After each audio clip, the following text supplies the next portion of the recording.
예. 저희가 지난주에는 이제 야외 예배를 갔다 오느라고 한 주를 쉬었죠. 사사기 시리즈를 쭉 하는 중에. 그래서 혹시 다 까먹으신 분들이 계실까봐 딴 나라도 갔다 오신 분들도 계시고 그러셔가지고 기억을 살짝 더듬고 시작하도록 하죠.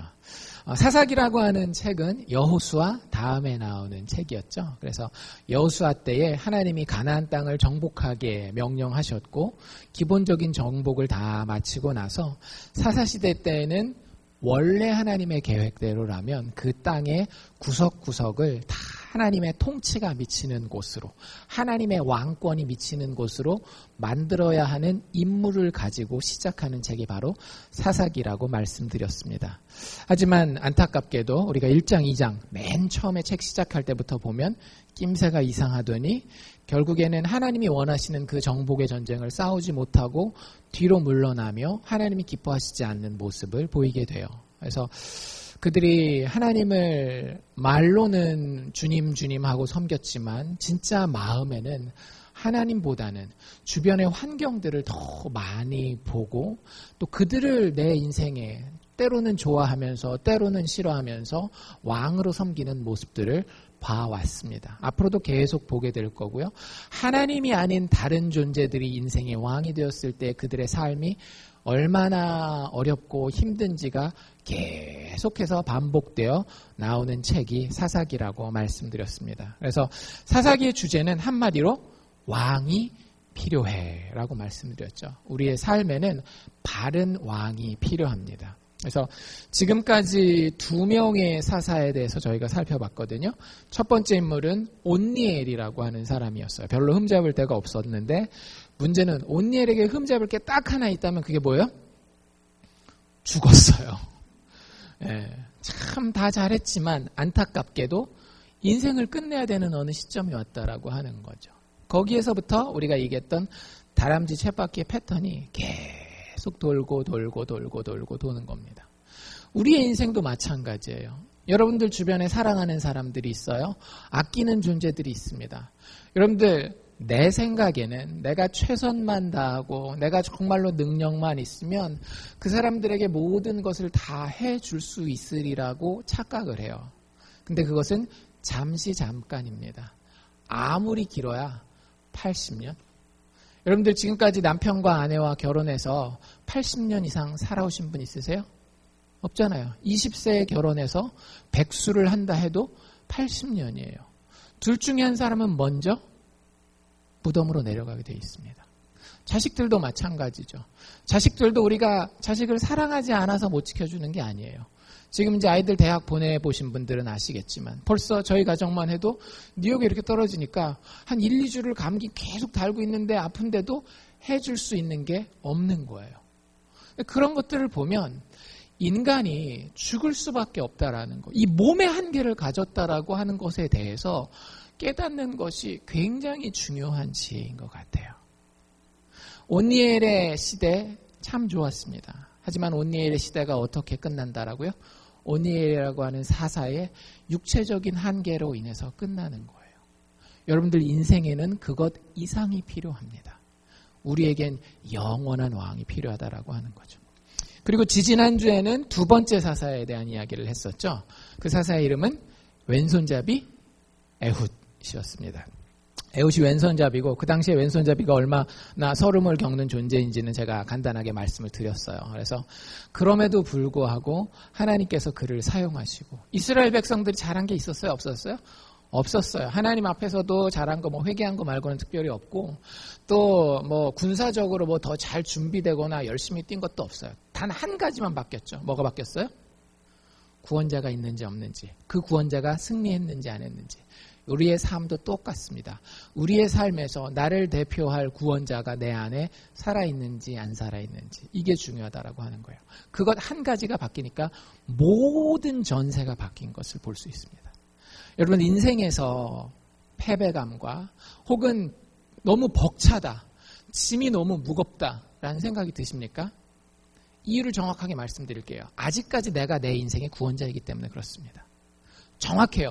제가 너무 여러분들한테 목사가 저렇게 정이 없어? 이렇게 얘기하려는지 모르겠지만 제 개인적인 이야기를 드리는 게 아니라 성경의 원리를 이야기를 드리는 거예요. 여러분들 인생이 버겁고 인생이 힘들다라고 느낄 때에 백발백중 구원자의 자리에 누가 서 있는가 하면 내가 서 있습니다. 하나님께서는 그 구원자를 바꾸라는 거예요. 누구로? 하나님의 구원자로. 오늘 이야기는 그 다음 사사의 이야기입니다. 사실 3장 31절을 간단하게 보시면 짧게 한 명의 사사의 이름이 나와요. 삼갈이라고 하는 사람이 나오는데 에훗 후에 아낫의 아들 삼갈이 사사로 있었다 해서 블레셋 사람들을 잘 정복하고 이스라엘을 구원하는 이야기가 잠깐 나옵니다. 근데 뭐 별로 그렇게 큰 어떤 중요성이 없었던 것 같아요. 사사기 기자는 삼갈에 대한 이야기는 3장 31절 한 절로 그냥 짧게 쓰고 끝냅니다. 오늘부터 다음 주까지 2주 동안 살펴보게 될 사사의 이름은 바로 드보라입니다. 드보라의 시대가 시작되는 데에는 우리가 지금까지 계속 살펴봤던 이 다람쥐 쳇바퀴, 그 반복되는 역사가 큰 역할을 해요. 4장 1절에 보면 첫 표현이 뭡니까? 에훗이 누군지 아시죠? 왼손잡이 사사, 방금 전같이 있었던 그 사사. 그 에훗이 죽은 후에. 여러분들 우리의 인생의 모든 문제는 내 인생의 구원자가 이름만 살아있지 실제로는 죽을 때에 늘 발생하는 겁니다. 예수가 이름으로는 나한테 살아있어요. 나 예수 믿습니다. 예수 믿고 천국 갑니다. 예수님이 나의 구원자입니다. 라고 이야기하지만 이름만 살아있는 거예요. 그가 죽으면 반드시 우리는 다시 이 부정적인 다람쥐 쳇바퀴 속으로 들어가는 거예요.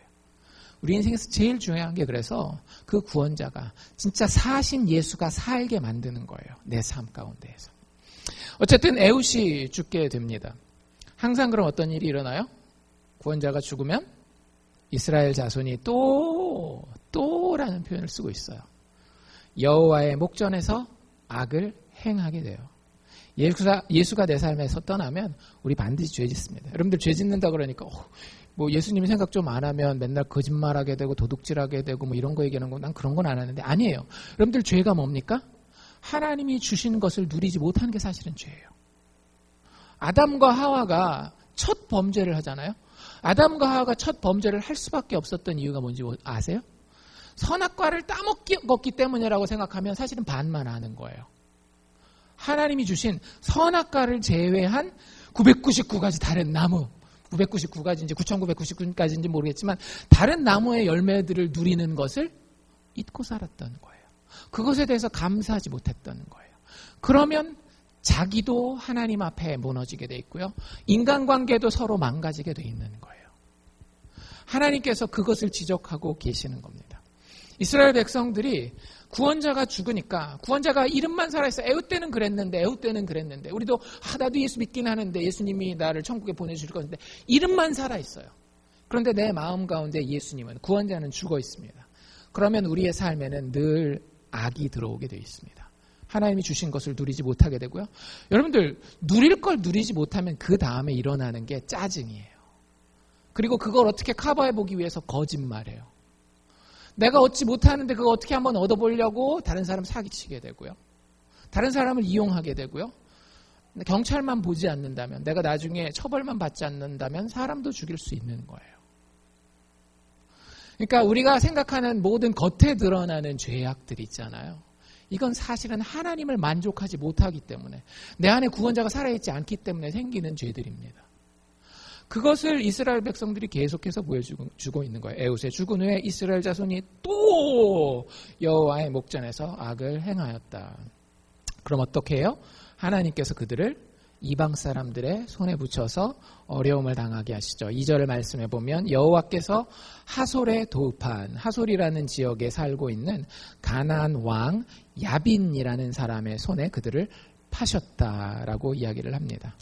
하솔이라고 하는 동네는 이게 이스라엘 지도라고 하면 이스라엘 지도 바깥에 있는 도시예요. 이스라엘 지도 북쪽에서도 더 위로 올라가는 도시에 있는 도시인데 사실 이스라엘을 괴롭힐 만한 위치에 있는 게 아니잖아요. 근데 하나님께서 쓰시면 우리 삶 가운데의 어려움으로 영향력을 미칠 수 있다라고 하는 거죠. 그 야빈이 가지고 있었던 세력이 얼마나 대단했는가 하면 그 당시 식으로 얘기를 한다면 요즘식으로 바꿔서 얘기할게요. 요즘식으로 바꿔서 얘기하면 핵탄두를 900개 가지고 있었습니다. 김정은이 아직 핵탄두 하나도 없지만 지금 전 세계를 공포에 몰아넣고 있는데 얘는 핵탄두를 900개 가지고 있는 거예요. 그 당시에 철병거가 그 정도 위력이었습니다. 철병거가 있으면 싸울 생각도 못해요. 여러분들이 이거 어디서 많이 들어보지 않았습니까? 사사기 1장에 우리가 이미 봤던 이야기예요. 사사기 1장에 어떤 이야기가 있었어요? 처음에 유다 지파가 잘 나가죠. 하나님이 정복하라고 하는 대로 쫙쫙 나가서 정복하다가 누구를 만나요? 그 평지에 살고 있는 철병거를 가진 민족을 만나니까 슬슬 뒤로 뒷공문이 빼는 거 봤잖아요. 그러니까 철병거라고 하는 게 얼마나 이스라엘 백성들에게는 두려워할 만한 상황인지를 알 수 있는 거예요. 그리고 그 철병거가 900승이나 있었고 그들에게는 그 철병거를 아주 진짜 귀신같이 운용할 수 있는 유명한 장군이 있었는데요. 그 장군의 이름은 시스라였습니다. 야빈 왕이 어떤 전쟁이 나면 야 시스라 가서 철병거 네가 필요한 만큼 끌고 나가서 싹 몰고 와 거기서 전리품 반은 너 가지고 반은 나한테 바쳐야 된다 그랬겠죠. 그래가지고 완전히 이 왕과 장군이 그 지역뿐만 아니라 아까도 얘기한 것처럼 저 북쪽에서부터 이스라엘 영토까지 영향력을 미치면서 이스라엘 사람들을 아주 괴롭게 합니다. 얼마 동안요? 3절에 보면 그 기간이 나와 있는데 무려 20년 동안. 아직 20년도 안 산 사람들도 여기 있잖아요. 그렇죠? 근데 그 인생이 다 이렇게 힘들었다라고 생각해 보세요. 지금 겪는 거 여러분들 부모 밑에서 겪는 건 아무것도 아니에요. 부모님은 진짜 천사들 중에 천사예요. 나중에 세상에 나가서 피 한 방울 안 섞인 사람들이 나한테 대하는 거 보면 엄마 아빠는 천사였구나 이렇게 생각할 거예요. 근데 피 한 방울 안 섞인 정도가 아니라 아주 적대적인 마음을 가지고 아주 울고먹을 생각을 하고 이스라엘에 쳐들어오기를 20년을 했다라는 거예요. 이스라엘 사람들이 안 힘들 수가 없겠죠. 사람은 그때서야 정신 차립니다. 제발 그러지 마십시오. 근데 우리는 그러지 맙시다. 힘들고 어렵고 하나님이 때리셔서 제가 맨날 맞고만 할 수는 없잖아요. 그렇죠? 그런 걸 제가 어렸을 때 아버지한테 그런 얘기 많이 들었어요. 아버지한테 매 맞으면서 노예 근성이야 뭐야 막 이러면서 노예는 맞아야지만 말을 듣는 그런 일들이 있을 수 있잖아요. 사실 우리가 하나님을 아버지로 모시면 맞지 않아도 아버지의 마음을 헤아려서 아버지가 좋아하고 기뻐하는 바른 것이 무엇인가를 쫓아가야 되는 거예요. 근데 이스라엘 백성, 안타깝게도 사사기에 나오는 많은 이스라엘의 이야기들은 다 맞지 않으면 돌아오지 않는. 여러분들 주의하십시오. 성경 시대만 그런 것이 아니라 오늘날 우리가 살고 있는 이 시대도 사실은 많이 그래요. 하나님한테 맞아본 경험이 있으신 분. 손 들지 말고 오른쪽 엄지발가락만 살짝 드십시오. 들면 창피하니까. 있어요. 문제는 뭐냐면 자꾸 내가 그 맞는 대로 돌아가려고 하는 게 문제예요. 내가 실수할 수도 있고 잘못할 수도 있지만 문제는 같은 문제를 가지고 계속 그게 돈 문제가 됐건 뭐 성적인 문제가 되었건 뭐 욕심에 대한 문제가 되었건 언행에 대한 문제가 되었건 자꾸 거기로 돌아가는 것은 성경이 이야기하기를 참 미련한 일이라고 이야기를 하는 거예요. 어쨌든 맞고 나니까 이스라엘이 어떻게 해요? 심히 학대한 고로 이스라엘 자손이 드디어 여호와께 부르짖었더라. 여러분들 맞지 말고 하나님 앞에 부르짖으시기 바랍니다. 고난 가운데도 부르짖으십시오. 하지만 고난이 없을 때에도 여호와께 부르짖어야 합니다. 그게 우리가 해야 되는 거예요. 목사가 왜 어떤 목사님들이건 다 성도들 보고 기도해야 됩니다. 기도해야 됩니다. 기도해야 됩니다. 뭘 하려고 그러면 그거보다 먼저 기도하시죠. 왜 그렇게 얘기를 할까요? 목사는 정말 세상을 몰라서 기도만 하면 하나님이 막 감도 던져주시고 떡도 던져주시고 부침개도 던져주신다라는 걸 너무 분명하게 믿고 있고 성도들은 그걸 모르기 때문에 목사들도요, 목사님들도요 다 육체를 가지고 여러분들과 똑같이 먹어야 되고 똑같이 화장실 가야 되고 똑같이 자야 되는 존재들이에요. 그럼에도 불구하고 영적인 책임을 가지고 여러분들에게 기도하라고 하는 이유는 우리가 고난 가운데 있건 혹은 편안함 가운데 있건 우리 인간의 존재라고 하는 것은 하나님께 붙어 있을 때 비로소 정말 살아있는 존재가 되기 때문에 그래요. 돈이 없어도 인간은 인간다울 수 있습니다. 가족의 문제가 좀 힘들어도 인간은 인간다울 수 있어요. 하지만 하나님이 없으면 인간은 진짜 깊은 의미에서 인간답기가 너무 힘듭니다. 성경의 결론은 사실은 불가능하다라는 거예요. 어쨌든 이스라엘 백성들이 이렇게 심한 학대를 당하고 여호와께 부르짖을 때에 이제 그 패턴이 이제 다시 상승 곡선을 타겠죠, 그렇죠? 누구를 보내주셔요? 사사를 보내주셔요. 사사라는 말보다는 더 많이 쓰이는 말이 사사기에서 뭐라 그랬어요? 구원자, deliverer를 보내준다라고 얘기를 드렸죠. 4절 말씀 우리가 읽은 데 보면 그 사사가 누구인지 나와 있습니다. 그때에 랍비도세 아내 여선지 드보라가 이스라엘의 사사가 되었다. 사실 우리가 여기 좀 오래 머물러야 돼요. 요 절에. 왜냐하면 드보라는 유일무이하게 사사기에서 딱 한 명 있는 여자 사사입니다. 우연히 어쩌다 보니까 이런 게 아니에요. 굉장히 의도적이라는 걸 히브리 본문을 보면 알 수 있는데요. 드보라를 소개할 때 어떻게 소개하는가 하면 세 단어로 소개해요. 성경에는, 저희 한글 성경에는 두 단어만 번역이 되어 있어요. 드보라를 뭐라고 번역하고 있는가 하면, 소개하고 있는가 하면 랍비도세 아내, 그 다음에 선지자, 여선지자 이렇게 소개하잖아요. 근데 원래 드보라를 소개할 때 첫 단어가 뭐냐면 여자. 이 단어가 첫 단어예요. 히브리 원문에 보면. 여자를 하나님이 사사로 세웠어. 누구누구네? 애기 엄마야. 그러니까 여기도 사실은 이스라엘의 문화도 한국과 비슷해요. 한국도 여자분들이 결혼하면 뭘 잃어버려요? 이름을 잃어버리잖아요. 교회는 그 의미에서 되게 좋은 거예요. 이름, 성 다 불러주잖아요. 뭐 제가 누구누구 집사님 할 때 누구누구 아내 집사님 이렇게 얘기 안 하잖아요. 그 다음에 마지막 세 번째가 선지자인데 그 선지자도 역시 여성 표현을 쓰고 있어요. 선지자 중에서도 흔치 않은 여자 선지자다. 여자라고 하는 것이 사실은 세 번이나 첫 단어를 여자라고 쓰면서 쫙 강조하고 있는 겁니다. 왜 성경이 그걸 그렇게 강조하고 있을까요? 되지 말아야 될 사람이 됐다란 얘기예요. 사실은. 되지 말아야 할 사람이 사사가 됐다라는 것을 이야기하기 위해서 세 번이나 첫 단어라는 단어, 잘 평상시에 쓰지 않는 단어, 이 사람이 여자라는 걸 이야기 읽다 보면 다 아는데 굳이 이 사람을 소개할 때는 여자라는 표현을 집어넣어 가면서 드보라를 소개하고 있습니다. 지도자로서, 구원자로서, 사사로서는 도저히 인정하기 힘든, 사회가 인정하기 힘든 약자요, 소외자요. 어떤 의미에서는 정치적인 구조 이런 면에서 봤을 때는 왕따인 사람을 하나님이 데려다가 사사로 삼으시는 모습을 볼 수가 있어요. 사실 그 뒤에 이제 혹시 이 이야기를 아시는 분들은 좀 그 뒤에 다른 등장인물이 나온다라는 걸 아실 텐데요.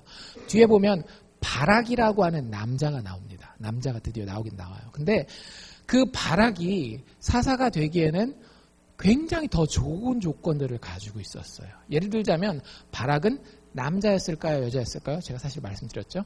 남자였어요. 그리고 그 사람은 용감한 용사였어요. 군대를 이끌 수 있는 능력과 경험이 있는 사람이었습니다. 이스라엘에서 사사의 역할이 주로 뭐였다라고요? 군대를 이끌고 나가서 이스라엘 백성들을 이방인의 손에서 구원해내는 거잖아요. 그보다 좋은 사람이 어디 있겠어요. 근데 하나님이 그 바락을 두고 누구를 사사로 뽑으신다라고요? 드보라라고 하는 여자를 사사로 뽑으십니다.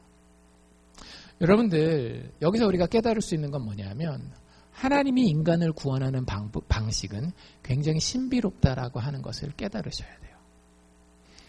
저희 아내가 늘 저한테 이제 하는 얘기가 있어요. 대학 때 등록금을 이렇게 내야 되는데 부모님이 많이 못 보태줘가지고 항상 이렇게 어디 가서 알바를 하든지 이렇게 해결해야 되는데 기도를 하면 하나님 늘 들어주시는 거예요. 근데 딱 기도를 했더니 예를 들자면 야, 이번 학기 어떻게 등록금 내야 되니까 하나님 도와주십시오 하면은 친척 중에 한 분이 딱 와가지고 등록금을 딱 내주시는 거예요. 그러면 그 다음 학기 어떻게 기도하는 거예요? 하나님 이번엔 어떤 친척입니까? 뭔 얘기인지 아시겠죠? 우리는 하나님을 우리의 상상과 우리의 생각 가운데에 가둬서 그 방식으로 우리를 구원하기를 바라요. 근데 아무도 안 와요. 알바자리가 생기는 거예요. 아르바이트 하면서 하나님 또 등록금의 문제를 해결해 주시기도 하고. 여러분들, 하나님의 백성들을 구원하는 데 있어서 그 방법과 조건은 전혀 중요하지 않습니다. 중요한 건 하나님이 구원하기로 하셨는지 안 하셨는지가 훨씬 더 중요한 거예요. 사람들 보기에 드보라는 사실은 겉으로는 좀 하나님 세우셨나 보다 뭐 이러긴 하지만 속으로는 분명히 이런 남자들이 있었을 거예요. 저거 여자가 어디 저기 한국도 그러잖아요. 한국도 밥상에다가 숟가락만 같이 놔도 옛날 어르신들은 막 여자가 같이 막 한다고 막 그런데 이스라엘 수천 년 전이란 말이죠. 지금도 3,000년도 더 됐어요. 그 시대에 이 육체 신체 능력이 직접 전쟁터에 나가서 칼로 창으로 싸워야 되는 그 시대, 신체 능력이 제일 중요시되는 그 시대에 여자가 왕이 됐으니 지금 이렇게 현대사회가 됐다 그래도 여자가 뭐 이렇게 높은 데 올라간다 그러면은 사실 받아들이기가 힘든 사람들이 많잖아요. 그러니까 드보라가 그 당시에 아무리 선지자라도 사사가 된다라고 하는 것은 다른 사람들이 봤을 때에 하나님 실수하셨군요. 이런 방식은 아닙니다. 라고 여길 만한 그런 방식이었다라고 하는 것을 이야기를 합니다. 사사기 기자는 그걸 강조하기를 원했어요. 너희들 맘대로 생각하지 말라. 하나님의 구원은 너희들이 생각하는 대로만 오지 않는다라고 하는 것. 여러분들 삶에서도 기도하시는 구원거리가 있습니까? 하나님 나를 이 상황에서 꼭 좀 구원해 주십시오. 근데 많은 경우에 우리는 이렇게 생각해요. 예를 들어서 지금 내 사업에 이만큼의 돈이 필요해요. 예를 들어서 10만 불이 지금 당장 필요하다라고 해봅시다. 그럼 하나님이 나를 구원하는 방법은 이 10만 불을 은행을 통해서건 사람을 통해서건 지금 당장 공급해 주는 방법만을 원하는 거예요. 여러분들 하나님 그렇게 작지 않으세요. 하나님 그렇게 우리의 상자 안에 가둬두실 수 있는 분이 아니에요. 그분이 우리의 사업의 방향을 틀어서 10만 불이 전혀 필요 없는 방법으로 만드실지 아니면 그것을 통해서 내가 10만 불어치 수업을 해서 훨씬 더 나은 인간으로 자라게 하실지 그건 모르는 거예요. 중요한 건 내가 하나님을 신뢰할 수 있느냐 없느냐라고 하는 겁니다. 하나님은 하나님의 백성이 하나님이 어떤 식으로 구원하건 하나님을 신뢰하기를 바라시는 거예요. 그래서 드보라를 일부러 세우십니다. 일부러. 그리고 나서 드보라가 자신의 사명을 감당하는데요. 처음에는 사사, 즉 저지, 재판관의 역할을 많이 했던 것 같아요. 여기 보면 그런 표현이 있었잖아요. 그렇죠? 온 이스라엘 자손이 그에게 나와서 재판을 받았더라. 그게 5절 맨 끝에 나와 있는 거 아닙니까? 근데 하나님께서 그 마음을 감동시키시고 나라의 상황을, 백성들의 상황을 보게 하시면서 궁극적으로는 하나님이 원래 사사들이 하게 하시는 이방의 그 포갑으로부터 하나님의 백성을 구원하게 하는 역할을 감당케 하십니다. 근데 이제 그 방법이 다른 사사들과는 좀 틀려요. 여러분들 주변에 약한 사람들, 여러분들 주변에 약한 리더십들이 있다 했을 때 그냥 무시하지 마십시오. 남편들 특히 남편들 같은 경우는 나도 리더십이 있지만 여러분들 하나님께서 각 가정에 남편뿐만 아니라 아내의 리더십도 세워놓습니다. 근데 그 아내의 리더십도 나와는 다른 굉장히 큰 장점을 가질 수 있어요. 남자 여자의 문제는 아니에요. 사실은 거꾸로 여자가 막 기가 세고 드셀 수 있거든요. 그럼 남자의 리더십을 맨날 결단도 못하고 유부단하다라고 뭐 하나 판단하려면 세월이 다 간다라고 이렇게 얘기할 수 있거든요. 근데 그렇지 않아요. 하나님께서 약한 것을 쓰실 때 보면 강한 자가 이루지 못하는 것들을 이룰 수 있어요. 예를 들자면 사사기에 나오는 다른 리더들은요. 강한 리더들 있죠. 카리스마가 있는 리더들은요. 다 혼자 일합니다. 에훗 그랬죠. 온니엘도 그랬죠. 우리가 잘 아는 삼손이라든지 이런 사람들 다 보면 진짜 혈혈단신 혼자서 막 가요. 조금 안 좋게 얘기하면 뭐겠어요? 독불 장군이에요. 공동체가 그렇게 부드럽고 아름답게 돌아가지 못합니다. 사사들 중에 2명이 약하게 그려져요. 하나가 드보라고 또 하나는 그 다음 사사인 기드온이에요. 기드온 여러분들 아시죠? 하나님 막 의심해가지고 막 몇 번 물어보고 막 이런. 근데 이 약한 사사들은요. 혼자 일하지 않습니다. 같이 일해요. 여기서도 보면 얼마든지 하나님이 능력을 주셨고 약속하셨으면 드보라가 직접 군대를 일으켜서 나가서 싸울 수 있어요. 그런데 그렇게 하지 않습니다. 그 일을 잘 할 수 있는 다른 사람과 같이 동역하는 모습을 볼 수 있어요. 그 사람이 누구였는가 하면 아까 제가 소개해드린 바락이라고 하는 사람이었어요. 드보라는 어디 살았는가 하면 이스라엘 지도에서 밑으로 쭉 한 3분의 2 정도 내려와서 꽤 남쪽에 살았던 사람입니다. 아까 보면 뭐 베델과 라마 사이에 살았다 그러잖아요. 그래서 이스라엘 지도에서 꽤 밑에 살고 있었던 사람이에요. 그래서 사실 하솔에서부터 내려오는 그 야빈의 군대가 어쩌다 한 번이나 들리지 그렇게 큰 영향을 받지 않습니다. 전장을 정말 잘 알고 있는 사람들은 어떤 사람들인가 하면 이스라엘 최북단에 있었던 지파 사람들이에요. 그 지파들이 납달리와 스불론 사람들입니다. 그래서 그 납달리의 용사 중에 한 명인 바락을 부르는 거예요. 여기 보면 6절에 뭐라고 돼 있는가 하면 바락을 소개하는데 아비노함의 아들 바락을 납달리 지파의 게데스라고 하는 곳에서 부르게 됩니다. 그래서 북쪽에 있었던 바락이 남쪽에 있는 드보라에게로 편지를 받고 찾아와요. 우리의 사사가 나를 찾는구나. 우리 백성의 사사가 나를 찾는구나 해서 찾아가요. 그때 하나님의 이름으로 드보라가 바락에게 명령을 합니다. 뭐라고 이야기하는가 하면 그에게 이르되 6절 중간부터인데요. 이스라엘의 하나님 여호와께서 이같이 명하시지 아니하셨느냐. 이르기를 너는 납달리 자손과 스불론 자손 1만 명을 거두리고 다볼산으로 가라.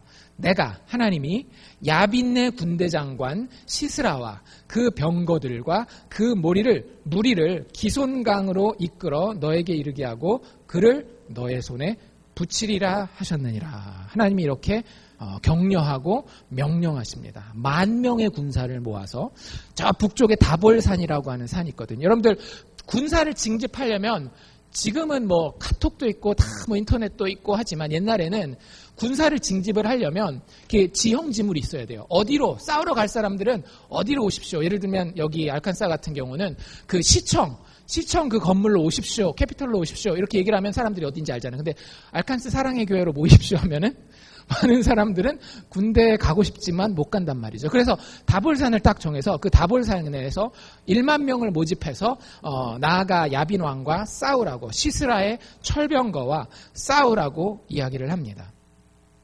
하나님의 명령이죠. 그렇죠? 여러분들 근데 이 하나님의 명령에 두 가지 전혀 다른 반응이 나오는 것을 우리는 성경에서 발견하게 됩니다. 8절에 바락의 반응이 나와 있어요. 하나님의 말씀에 바락은 어떻게 반응하는가 하면 두려움과 불신으로 망설입니다. 8절 제가 읽어드릴게요. 바락이 그에게 이르되, 바락이 드보라한테 말하는 거예요. 뭐라고 이릅니까? 드보라 당신이 지금 누가 누구한테 말하는 거라고요? 바락이 드보라에게, 거꾸로 얘기를 하자면 남자가 여자한테, 군인이 아줌마한테 얘기하는 거예요.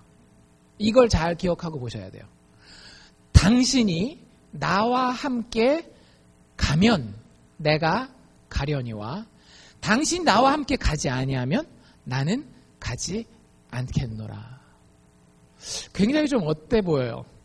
좀 없어 보이죠? 남자가 폼에 죽고 폼에 산다는데 그래서 제가 한번 갔다 오죠? 이러면 참 좋을 것 같은데 굉장히 망설이고 있고 두려워하는 마음, 또 하나님의 명령에 불신하는 마음. 하나님 약속하셨잖아요. 승리를 허락하시겠다라고 했는데 그 부분에 있어서 믿지 못하는 그런 모습을 보여주고 있습니다. 여러분들 사실 이게 납득이 되는 상황이에요. 왜냐하면 여러분들 시스라가 거느리고 있는 무기가 뭐라고요? 철병거라고요. 철병거는 이스라엘 백성들에게 트라우마예요. 트라우마. 이걸 어떻게 해결해 볼 방법이 지금까지 아무도 없었어요. 철병거와 맞서서 싸워 이겼었던 사람은 지금까지 이스라엘 역사상에 한 명도 없었어요. 아직도 이스라엘은 청동기예요. 나중에 다윗 시대까지나 가야 철기가 이제 조금 들어오지 지금 수백 년 전입니다. 그러니까 핵무기를 가지고 수류탄을 가지고 대항해서 싸운다라는 게 말이 안 되잖아요. 그러니까 아무리 생각해봐도 자기가 1만 명의 군사를 모아도 싸워서 이길 방법이 없는 거예요. 나가면 개죽음 죽는다라고 생각하는 거죠. 게다가 다볼산에 모이라 그랬잖아요. 군대를 모으는 데는 산이 좋아요, 참. 왜냐하면 이게 좋은 지형지물이 되기 때문에. 근데 문제는 뭐냐면 산에 모였어요. 그럼 그게 잘 보이겠어요, 안 보이겠어요? 잘 보이죠. 높은 데 있으니까. 그러면 상대방이 군대를 몰고 와서, 나보다 강한 군대를 몰고 와서 산을 이렇게 둘러싸서 포위를 하면, 내가 만약에 평지에서 전쟁을 하면 어떻습니까? 좀 불리하면 도망갈 길이라도 있죠. 산에 그렇게 모여놓으면 이건 완전히 바락 생각에는 자살 행위라고 생각한 거예요. 어쩌면 이게 겸손한 표현일 수도 있겠지만 약간 비꼬면서 나보고 가서 개 죽음 죽으라고? 너도 같이 가. 네가 같이 가서 죽겠다면 내가 혹시 같이 가지. 이런 뉘앙스였는지도 몰라요. 우리가 뉘앙스가 안 나와 있기 때문에 그건 모르지만 어쨌든 굉장히 두려워하고 굉장히 불신하는 그런 망설임을 바락은 보여주고 있습니다. 반대되는 반응을 또 볼 수 있는데요. 그건 누구겠어요? 드보라예요. 여자 드보라. 9절인데요. 가로되 드보라가 하는 얘기입니다. 내가 반드시 너와 함께 가리라. 그게 죽음의 자리라고? 그래. 나는 개의치 않아. 하나님 명령하셨고 하나님 약속하셨으니 네가 죽음의 자리라고 얘기해도 나는 가겠어. 정말로 다른 반응이죠. 정말 다른 반응이에요. 그리고 말만 한 것이 아니라 맨 끝에 9절 맨 끝에 보면 드보라가 실제 일어나서 바락과 함께 북쪽에 있는 게데스로 올라갑니다. 자기 집이 남쪽에 있음에도 불구하고 전쟁하러 여자의 몸으로 북쪽에 있는 납달리 게데스로 올라가는 거예요. 바락이 두려움과 불신으로 반응했던 것과는 다르게 드보라는 믿음과 용기를 가지고 반응합니다. 여러분들 하나님이 하나님의 백성들에게 보시는 것도 똑같은 것 아니겠어요? 여러분들 우리가 가진 것이 많으면 세상적으로 사람들에게 내놓을 것이 많으면 우리는 바락같이 되기 쉬워요. 사실은 하나님 앞에 굉장히 겸손한 척합니다. 하나님 굳이 그렇게 어려운 길을 제가 못 가죠. 뭐 이러는데 사실은 바락은 누구를 생각했었던 거예요? 자기를 생각했었던 거예요. 누구만 계산에 집었던 거예요? 자기만 계산에다가 집어넣었던 거예요. 하나님은 계산에 들어올 만큼도 영향력이 안 되는 거예요. 참 겸손한 것처럼 보이지만 제가 아니라 당신 나가서 대신 싸우시오. 겉으로는 이렇게 보일 수 있을지 모르겠지만 그 속마음은 드보라 당신 이야기하는 하나님은 내 계산에 들어갈 만큼의 힘이 없잖아. 나는 지금 내 힘만 가지고 계산해 보는 거야. 하나님 앞에 굉장히 교만한 거예요. 두려움은요, 사실은 교만함의 표현입니다. 신앙적으로. 왜? 누구만 계산해 넣는 거기 때문에 나만 계산해 넣고 하나님은 계산해 넣지 않겠다라는 거기 때문에. 여러분들 뭔가 두려우십니까? 여러분들 보고 제가 객기부리라는 건 아니에요. 사람이 지혜로워야 될 필요는 있어요. 하지만 결정적으로 내 마음에 판단하고 하나님이 원하시는 길을 향해서 나아갈 때에 그게 예배의 자리가 됐건 말씀 보는 자리가 되었건 기도하는 자리가 되었건 혹은 내 삶에서의 어떤 결정과 행동의 방향이 되었건 하나님이 우리에게 원하시는 것은 하나님을 계산에 좀 집어넣으라는 거예요. 겸손하라는 거예요. 드보라는 그랬습니다. 자기 여자예요. 신체적인 힘도 약해요. 사람들한테 얘기해도 말빨도 잘 안 막힐 거예요. 아무리 사사긴 하지만. 그럼에도 불구하고 누구를 계산해 넣었어요? 하나님을 계산해 넣었어요. 사람들은 다 죽는다 하는 자리에 자리를 박차고 일어나서 몸으로 움직여서 그 전장을 향해 나아가는 모습. 이게 진짜 겸손한 겁니다. 그리스도인의 겸손은요, 참 멋있지 않나요? 이 사람 자기 자랑 하겠어요? 안 하겠어요? 자기 자랑은 안 해요. 근데 용감해요? 안 용감해요? 진짜 용감해요. 이런 사람들이 좀 많아야 돼요. 교회 안에. 하나님을 구원자로, 예수를 구원자로 모셨다라고 하는 사람들 중에 이런 겸손한 용감한 사람들이 많아야 된다라고요. 드보라가 그런 모습을 보여줘요. 그리고 실제 나와서 싸웁니다. 싸우는 이야기는 12절부터 16절까지 나오는데요. 간단하게 결론만 요약해드리면 시스라의 모든 철병거를 바락이 나가서 싸그리 다 쓸어버려요. 자세한 이야기는 저희가 다음 주에 보겠습니다. 근데 어쨌든 대승을 거둬요. 다 16절의 그 결과가 어떻게 되는가 하면 바락이 그 병거들과 군대를 추격하여 이방 하로셋까지, 원래 그 철병거를 머물게 하는 주둔지거든요. 그 주둔지까지 쫙 밀고 올라가가지고 시스라의 온 군대가 다 칼에 엎드러져서 남은 자가 없었더라라고 이야기를 합니다. 하나님께서 이 믿음의 반응을 보인 하나님의 사사와 그를 따랐던 이스라엘의 군대에게 큰 승리를 허락해 주시는 것을 볼 수가 있어요. 근데 이야기가 거기서 끝나지 않습니다. 여기서 중요한 또 다른 등장인물이 등장하는데요. 이 사람 남자였을까요? 여자였을까요? 여자였습니다. 오늘은 여자분들의 날입니다. 여러분들 근데 성경에서 남자 여자가 얘기가 나왔을 때에 남자와 여자의 이야기로만 듣지 마세요. 강한 자와 약한 자의 이야기. 하나님께서 전쟁에 굉장히 지금 중요한 순간이에요. 지금 이 전쟁을 이겼지만 저희가 안 읽은데 15절 맨 뒤에 보면 시스라가 병거에서 내려서 도보로 도망했다라고 돼 있어요. 이게 무슨 얘기냐면 다 군인들이 죽어가는데 이 시스라 장군이 어떻게 피해가지고 병거 다 버리고 자기는 막 걸어서 달려서 도망을 간 거예요. 왜 중요한지 아세요? 여러분들 옛날 전쟁에서는요, 장군 하나가 굉장히 중요합니다. 삼국지라든지 뭐 이런 동양의 소설 같은 데도 봐도 장군 하나가 살아있느냐 안 살아있느냐가 되게 중요해요. 그래서 만약에 시스라가 여기서 도망을 가잖아요?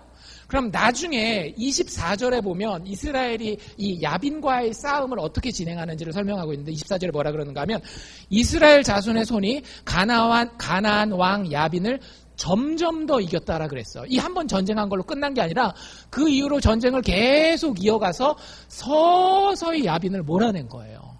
점점 더 이겨 마침내는 가나안 왕 야빈을 진멸하였다라고 되어 있는데 만약에 여기서 시스라가 도망을 가잖아요. 이게 되겠어요? 안 되겠어요? 안 되는 거예요. 시스라가 도망간 다음에 시스라는 쉽게 얘기하자면 전략의 귀재예요. 철병거를 다 잃었지만 철기문화 안에 이미 들어와 있기 때문에 다시 철병거를 승이라도 만들어서 이스라엘 백성들을 다시 압제하고 야빈의 세를 갖다가 회복할 수 있는 그런 지략을 가진 사람입니다. 그러니까 이 시스라를 잡을 수 있느냐 없느냐가 전쟁의 마지막 관건이에요. 이 사람을 잡아야 돼요. 그것을 위해서 하나님이 또 다른 사람을 세웠는데 그 사람이 남자였다라고요, 여자였더라고요. 이 여자의 이름은 야엘입니다. 17절에 보면 야엘이라는 사람이 있는데 이 야엘의 남편이 이 야빈이라고 하는 왕과 친분이 좀 있었어요. 그래서 시스라가 막 도망가면서 저기 보니까 헤벨이었거든요. 헤벨이라는 사람의 아내가 텐트 치고 있는 게 보이는 거예요. 여러분들 유목민족은 남자 여자가 다 생활력이 강해야 돼요. 그래서 남자가 없을 때는 여자가 혼자서 텐트도 치고 혼자서 양도 몰고 다니고 해야 되는데 아마 헤벨이라는 사람이 세력이 좀 있었던 것 같아요. 그래서 양무리가 하나는 남편이 하나는 아내가, 우리도 보면 비즈니스 하나는 남편이 하나는 아내가 하는 것처럼 그런 식으로 돼 있는데 그 중에서 헤벨을 만난 게 아니라 헤벨의 아내였던 야엘을 시스라가 막 도망가면서 보니까 저거 어디서 내가 많이 보던 텐트인데 맞아, 우리 왕의 친구 아내구나, 야엘의 텐트구나, 그거를 깨달은 거예요. 그래서 얼른 글로 도망갑니다. 친분이 있으니까. 그래서 가서 내가 이리 해서 도망왔으니까 나를 좀 이렇게 여기 보면 거적, 여기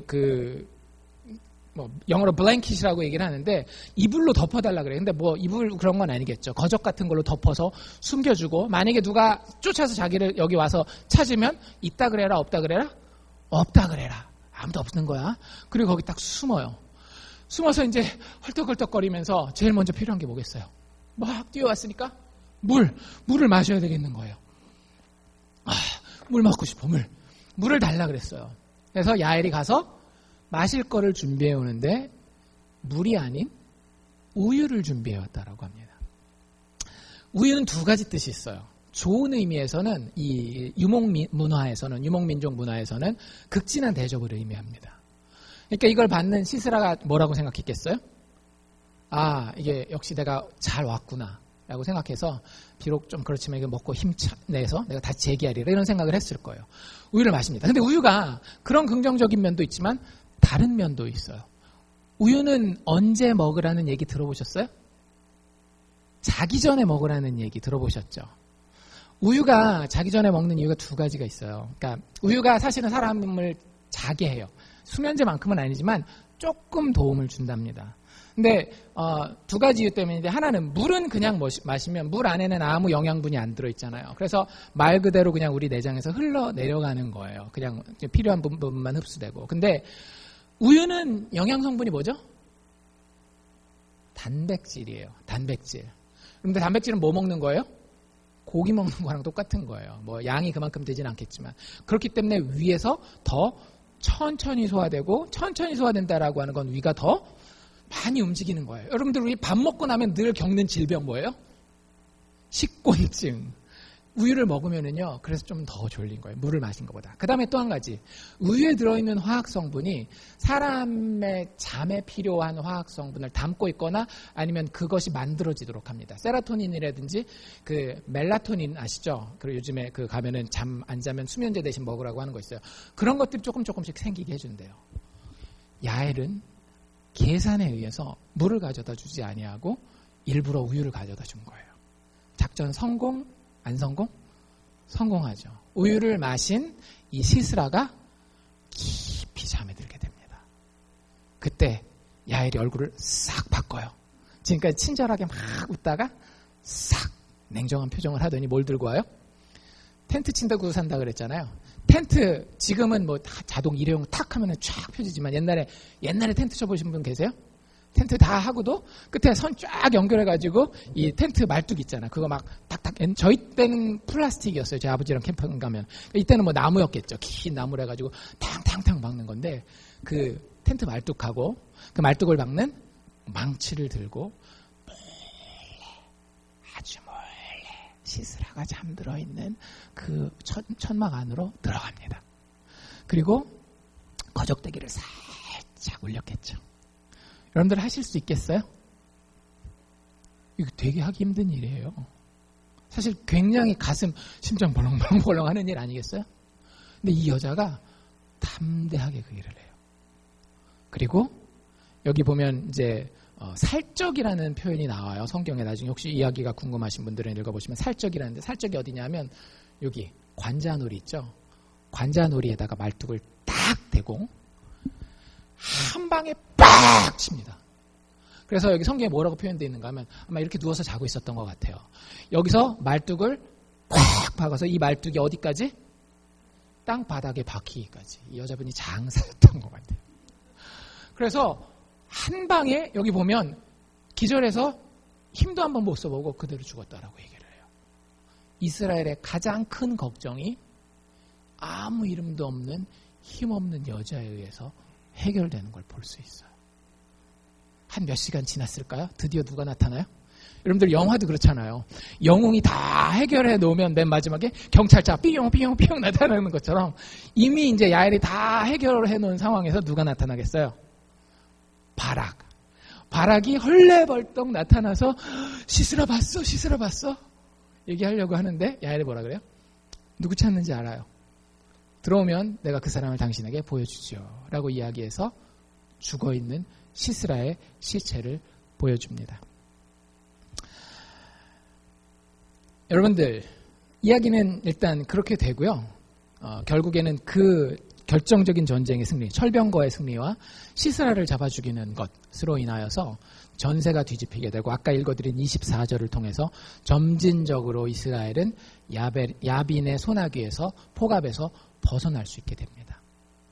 우리가 여기서 깨달아야 되는 몇 가지가 있는데요. 그 첫 번째는 뭐냐면 여러분들 인생의 구원은 하나님께로 난다라는 것을 꼭 기억하십시오. 아까도 제가 계속 말씀드렸잖아요.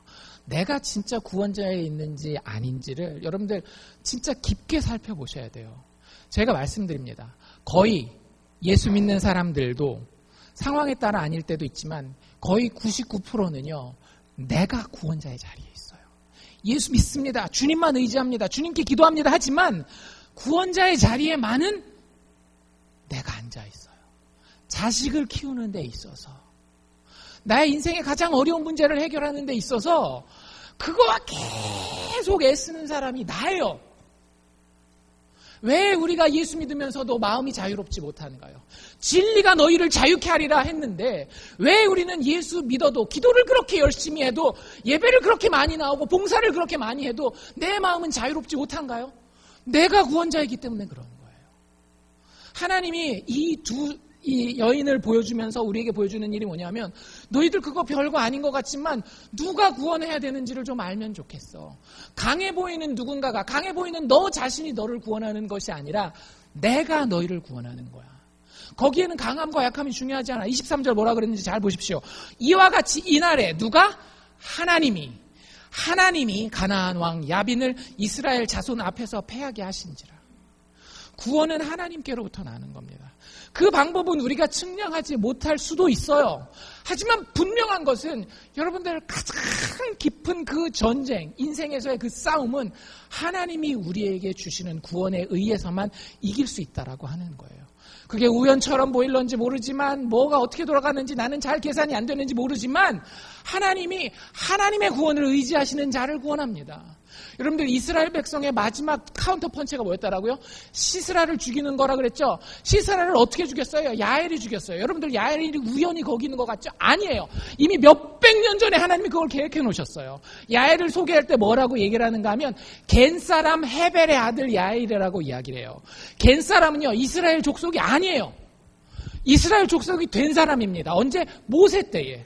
모세 때에 이스라엘 백성들이 애굽에서 종살이 할 때 그때 하나님이 끌어내실 때에 모세의 장인 이드로가 있었어요. 그 이드로가 모세와 함께 나올 때에 나온 족속이 이스라엘 족속도 아닌 이방 족속 겐 족속인 거예요. 그런데 그 겐 족속이 남쪽 유다에서 살다가 유목민족 중에 몇 명이 여기 답답해서 못 살겠다 해서 저 돌아다니다가 저 위에 가서 한 헤벨이라고 하는 남자가 자리 잡고 산 겁니다. 그리고 그 사람이 야엘이라는 사람이랑 결혼했고 그 야엘을 통해서 하나님은 이스라엘의 최고의 대적을 무찌르신 거예요. 놀랍지 않습니까?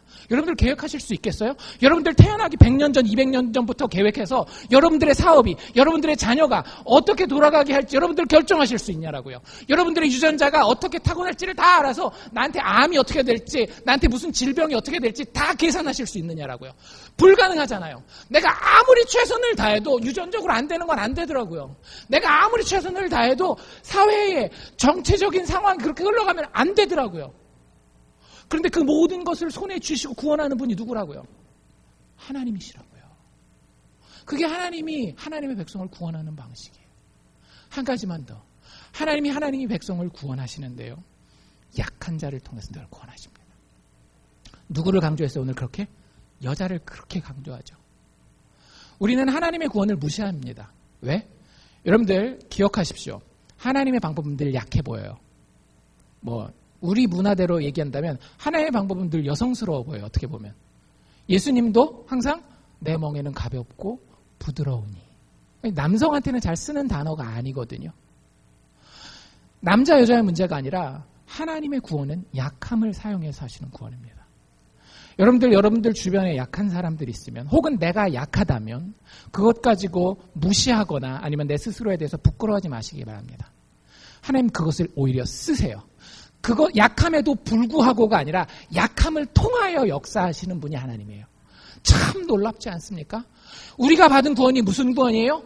예수 그리스도의 십자가의 구원입니다. 여러분들 십자가는 약함의 극치예요. 어떤 메시아도 십자가에서 죽을 거라고 꿈에도 아무도 생각하지 못했어요. 그런데 하나님이 이 땅에 오셔서 죄인을 구원할 수 있는 유일한 방법은 죄인들이 죽어야 되는 죽음을 대신 죽어주는 약함을 보이는 방법밖에 없었어요. 그분이 우리를 위해서 십자가에서 죽으셨습니다.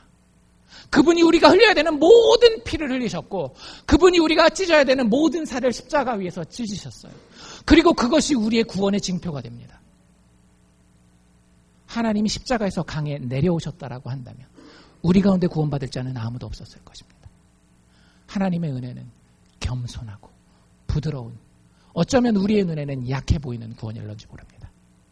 하지만 여러분들 십자가를 묵상하십시오. 십자가의 약함을 묵상하십시오.